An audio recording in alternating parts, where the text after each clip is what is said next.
ఏడ్చేది? ఎవరు లేరా? ఎవరు ఏడుస్తా ఉన్నారు ఇక్కడ? ఒరే శంకుగాడా, శంకు ఏడుస్తున్నాడు ఇక్కడ. ఏం జరుగుతుంటదబ్బా? రే శంకు, రే శంకు, ఏంటి ఇక్కడ ఉన్నావు? ఎందుకు ఏడుస్తున్నావు?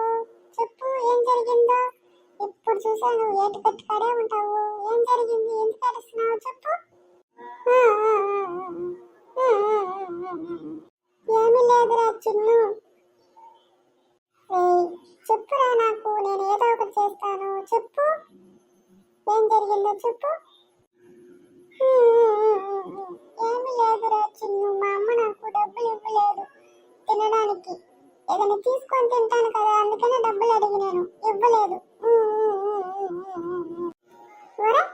ఇంత చిన్న విషయానికి నువ్వు ఏడుపొచ్చి ఏడుస్తున్నావు?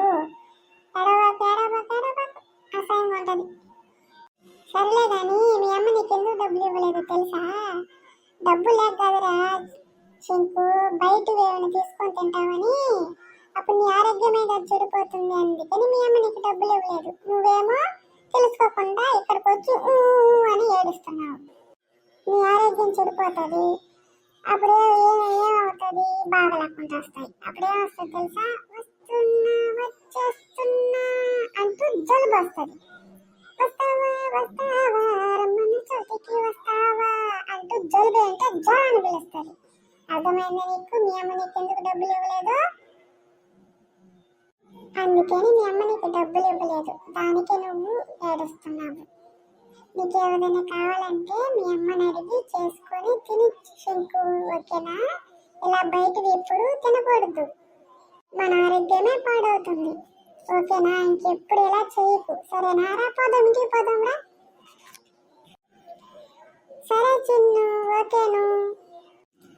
అవును కదా, మనం ఏదైనా బయట వస్తువులు తింటే కడుపు పాడైపోతుంది, జలుబు వస్తుంది, జ్వరం వస్తుంది కదా. నిజమే. ఇంకెప్పుడు నేను మా అమ్మని డబ్బులు అడగను. నాకు ఏదైనా కావాలంటే మా అమ్మ కాడ చేపించుకొని తింటాను.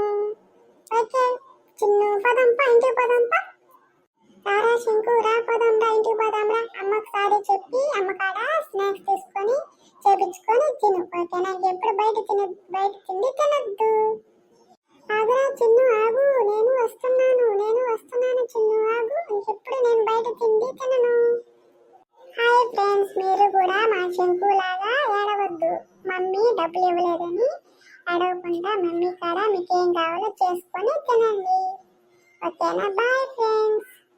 అవును ఫ్రెండ్స్, మీరు కూడా నాలాగా ఏడవకుండా మీ మమ్మీ కాడ చేపించుకొని తినండి, బయట తిండి తినవద్దు, ఓకేనా? బాయ్.